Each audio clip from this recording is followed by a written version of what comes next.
Bismillahirrahmanirrahim. Apakah roh itu qadim, azali, atau baru dan diciptakan? Jika roh itu adalah suatu yang baru dan diciptakan, sedang ia merupakan urusan Allah Subhanahu wa Ta'ala, lantas bagaimana mungkin urusan Allah merupakan sesuatu yang baru dan tercipta? Allah Subhanahu wa Ta'ala telah mengabarkan bahwa telah meniupkan ruh pada diri Adam. Maka dengan menggabungkan seperti ini timbul pertanyaan, apakah roh itu qadim atau tidak? Dan apa hakikat dari penggabungan ini? Allah Subhanahu wa Ta'ala telah mengabarkan tentang penciptaan Adam, bahwa Adam diciptakan dengan tangannya dan meniupkan rohnya pada diri Adam. Allah menyadarkan kata dengan dan roh kepadanya dalam bentuk satu penyandaran. Permasalahan ini tidak pernah dibicarakan oleh orang-orang berilmu, sehingga banyak dari anak cucu Adam yang tersesat dalam mensikapi persoalan ini. Kemudian Allah memberi petunjuk kepada para pengikut Rasulnya, sehingga mereka mendapatkan kebenaran yang nyata. Para Rasul telah sepakat bahwa roh adalah sesuatu yang baru dan dia adalah makhluk yang diciptakan, dikuasai dan diatur. Hal ini dapat diketahui secara pasti dari agama-agama yang dibawa oleh para Rasul, sebagaimana yang sudah pasti diketahui tentang alam ini, bahwa alam ini adalah baru. Hari kebangkitan jasad akan benar terjadi. Allah adalah sang pencipta, sedangkan yang lainnya adalah makhluk yang diciptakan. Telah berlalu zaman sahabat, tabi'in, dan para pengikut mereka, yang mana mereka adalah generasi yang penuh keutamaan, yang tidak terjadi perbedaan pendapat dalam perkara ini. Kemudian muncul generasi yang memiliki pemahaman dangkal terhadap Al-Quran dan As-Sunnah. Mereka beranggapan bahwa roh adalah qadim dan dicipta. Mereka berhujah bahwa roh adalah urusan Allah dan segala urusannya bukanlah makhluk. Mereka juga berdalil bahwa Allah telah menggabungkannya dengan Adam, sebagaimana penggabungan Allah dengan ilmu, kita, kekuasaan, pendengaran, penglihatan, dan tangan. Namun sebagian yang lain lebih cenderung untuk tawakuf, memilih diam dalam berpendapat. Mereka berkata, kami tidak mengatakan bahwa roh itu makhluk atau bukan makhluk. Hafidz Asbahani, Abu Abdullah bin Mandah, ditanya tentang masalah ini. Beliau menjawab, amma ba'du. Salah seorang yang bertanya kepadaku tentang roh yang Allah jadikan sebagai penguat jiwa dan badan, sebagaimana kelompok berpendapat dan beranggapan bahwa itu bukanlah makhluk, dan sebagian yang lain mengkhususkan roh dengan sesuatu yang suci, yang mana roh adalah termasuk dari bagian zat Allah. Saya akan menyebutkan beberapa perbedaan pendapat orang-orang yang dahulu, dan akan saya terangkan letak perbedaan tersebut dengan pengambil dasar dari Alkitab, atsar sahabat, perkataan para sahabat, tabi'in, dan ahli ilmu. Dan akan saya sebutkan bentuk roh dari Alkitab dan Atsar. Kemudian akan saya jelaskan letak kesalahan mereka yang berkata tentang roh tanpa ilmu, yang mana perkataan mereka serupa dengan perkataan Jahim bin Safwan dan pada teman-teman. Maka kami katakan, hanya di sisi Allah taufik itu. Sesungguhnya manusia telah berselisih pendapat dalam mengenal roh dan kedudukannya di jiwa seseorang. Sebagian mereka berpendapat bahwa semua roh itu adalah makhluk. Ini adalah pendapat ahli jamaah dan memaksa. Mereka berhujjah dengan sabda Nabi sallallahu alaihi wasallam, al arwahu junudun mujannadatun fama ta'arafa minha i'talafa wa ma tanakara minha ihtalafa. Roh-roh itu serupa dengan pasukan perang yang dikerahkan. Selagi saling mengenal mereka akan bersatu, dan jika saling mengingkari mereka akan saling berselisih. Pasukan perang yang dikerahkan tidak lain adalah makhluk.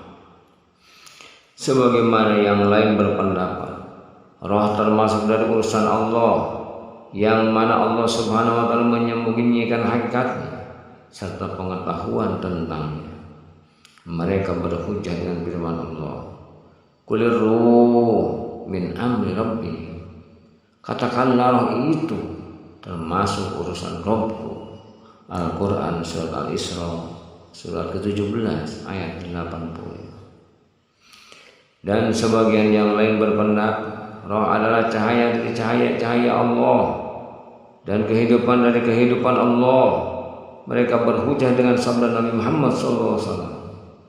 Sesungguhnya Allah telah menciptakan makhluknya dalam kegelapan dan memasukkan cahayanya kepada mereka. Kemudian menyebutkan perbedaan apakah roh itu mati atau hidup, dan apakah roh itu akan diajak bersama jasad dalam alam barzah dan tempat tinggalnya setelah kematian, dan apakah ia terdapat dalam jiwa atau yang lainnya. Muhammad bin Nasr al-Maruzi berkata dalam satu kitabnya, orang-orang Jindik dan Rafidah menakwilkan roh Nabi Adam seperti penakwilan orang-orang Nasrani atau roh Isa. Dan sebagian yang lain menakwilkan bahwa roh itu terlepas dari zat Allah, kemudian melekat pada diri orang-orang yang mukmin. Sedangkan orang-orang Nasrani menyembah Isa dan Maryam secara keseluruhan, karena mereka menganggap bahwa Isa adalah sebagian roh dari roh Allah yang masuk pada diri Maryam, dan Isa bukanlah makhluk menurut keyakinan mereka. Orang-orang Jindik dan Rafidah berpendapat bahwa roh Adam seperti rohnya Isa, yang mana ia bukanlah makhluk. Mereka menakwilkan yang seperti itu dari firman Allah subhanahu wa ta'ala, wa nafakhtu fihi min ruhi, dan telah meniupkan ke dalamnya ruh ciptaanku. Al-Quran surah Al-Hijr surat ke-15 ayat 29. Dan firman Allah subhanahu wa ta'ala kemudian dia menyempurnakan dan meniupkan ke dalam tubuhnya roh ciptaannya. Al-Quran surat As-Sajdah surat ke-23 ayat 9. Mereka mengira bahwa roh Adam bukanlah makhluk, sebagaimana penakwilan orang-orang yang mengatakan bahwasanya cahaya itu berasal dari roh dan bukanlah makhluk.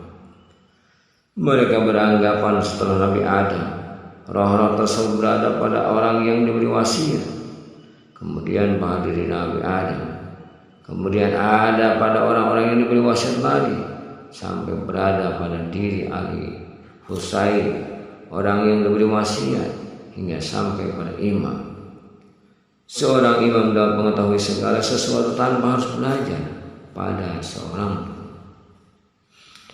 Tidak ada perbedaan lagi bahwa roh yang berada pada diri Adam dan anak cucunya serta Isa, dan pada diri siapapun dari keturunan Adam, semuanya adalah makhluk yang telah Allah ciptakan, tumbuhkan, dan Allah bentuk, kemudian Allah kaitkan dengan dirinya, sebagaimana Allah mengaitkan semua makhluk pada dirinya. Allah subhanahu wa ta'ala berfirman, wa syahara lakum ma bis samawati wa ma fil ardi jami'an minhu, dan dia menentukan untukmu apa yang ada di langit dan apa yang ada di bumi semuanya sebagai rahmat daripadanya. Al-Quran surah Al-Jasiyah surat 43 ayat 13. Syekhul Islam Ibnu Taimiyah berkata, roh anak Adam adalah makhluk sesuai dengan kesepakatan salaful ummah dan para imam serta ahlus sunnah.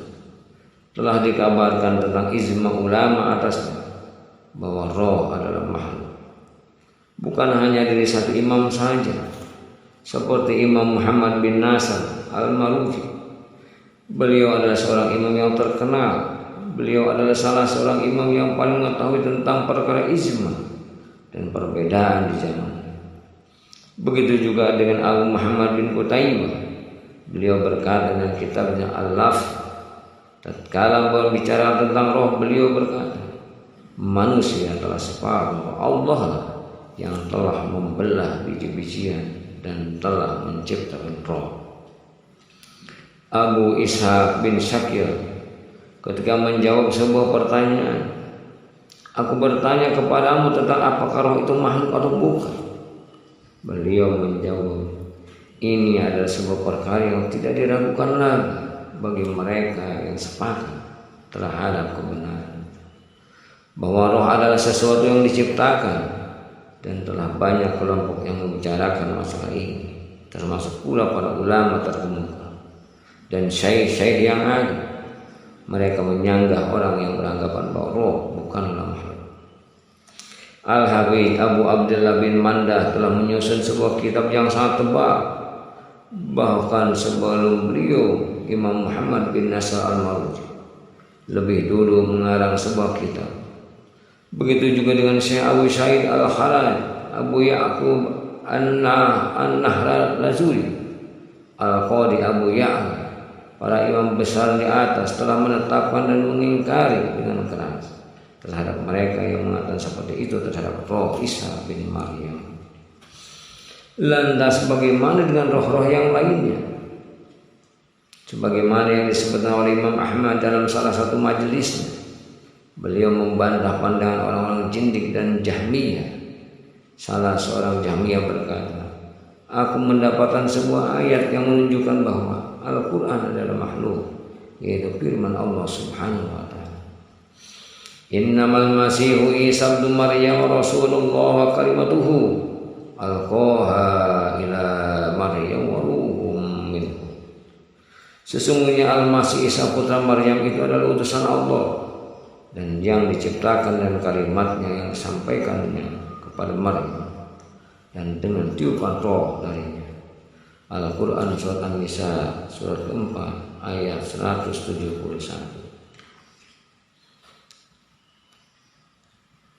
Isa adalah makhluk Allah. Maka kami katakan kepada mereka, sesungguhnya Allah telah melarang kalian untuk memahami Al-Quran. Sesungguhnya Isa berjalan sesuai dengan lafaz dan tidak berjalan di atas Al-Quran. Karena kami menyebutkan seorang bayi yang dilahirkan yang membutuhkan makan dan minum, dan beliaulah orang yang diajak bicara yang mendapat perintah dan larangan. Beliau mendapatkan seruan, janji dan ancaman. Beliau adalah keturunan dari Nabi Nuh dan Nabi Ibrahim. Maka tidak halal bagi kami mengatakan tentang Isa yang tidak sesuai dengan Al-Quran. Apakah kalian telah mendengar apa yang difirmankan Allah di dalam Al-Quran kepada Isa? Yaitu dalam firman-Nya, sesungguhnya Al-Masih Isa putra Maryam itu adalah utusan Allah, dan yang diciptakan dengannya kalimat-kalimat yang disampaikannya kepada Maryam dan dengan tiupan roh darinya. Al-Quran surat An-Nisa surat keempat ayat 171. Bahwa kalimat yang disampaikan kepada Maryam ketika Allah berfirman kepada Isa adalah kun, jadi. Maka jadilah Isa dengan kalimat kun tersebut. Akan tetapi kalimat tersebut berasal dari Allah, dan kun tersebut bukanlah makhluk. Namun orang-orang Nasrani dan Jahmiyah mendustakan atas nama Allah dalam perihal Isa. Maka dari itu orang-orang Jahmiyah menyatakan bahwa dia adalah roh Allah dan kalimatnya adalah makhluk. Sedangkan orang-orang Nasrani berkata Isa adalah roh Allah, sedangkan kalimat yang berasal dari zatnya, sebagaimana dikatakan bahwa robekan kain ini berasal dari baju. Maka kami katakan, sesungguhnya adanya Isa adalah karena kalimat, namun ia Isa bukanlah kalimat tersebut. Sedangkan kalimat adalah firman Allah, kun, yang artinya jadilah, sebagaimana firman Allah, wa syahara lakum ma bis samawati wa ma fil ardi jami'an minhu. Dan dia menundukkan untuk kalian apa yang ada di langit dan apa yang ada di bumi semua sebagai rahmat bagimu. Quran surah Az-Zasiyah surat 45 ayat 13. Bahwa tafsir dari roh Allah adalah kalimatnya yang diciptakannya, sebagaimana langit Allah, bumi Allah, telah jelas bahwa al-masy adalah makhluk. Lantas bagaimana dengan roh-roh yang lain, bahwa Allah telah mengaitkan kepadanya rohnya yang diutus kepada Maryam, yaitu hamba dan utusannya. Hal tersebut tidak menunjukkan bahwa Isa adalah qadim dan bukan makhluk. Allah berfirman, fattakhazat min dunihim hijaban farsalna ilaiha ruhana fatamassala laha basaran sawiyya qalat inni a'udzu birrahmani minka in kunta taqiyya qala innama ana rasul rabbika li'ahaba laki gulaman taqiyya. Lalu kami mengutus roh kami kepadanya, maka ia menjelma di hadapannya dalam bentuk manusia yang sempurna. Maryam berkata, sesungguhnya aku berlindung daripadamu kepada Rabb yang Maha Pemurah, jika kamu seorang yang bertakwa. Ia Jibril berkata, sesungguhnya aku ini hanyalah seorang utusan Rabbmu untuk memberimu seorang anak laki-laki yang suci. Quran surat Maryam surat ke-19 ayat 17 hingga 19. Roh di sini adalah roh Allah, sedangkan Isa adalah hamba dan utusan. Dan kami akan menyebutkan dengan izin Allah beberapa pembagian terhadap sesuatu yang disandarkan kepada Allah Subhanahu wa taala. Wallahu a'lam bishawab.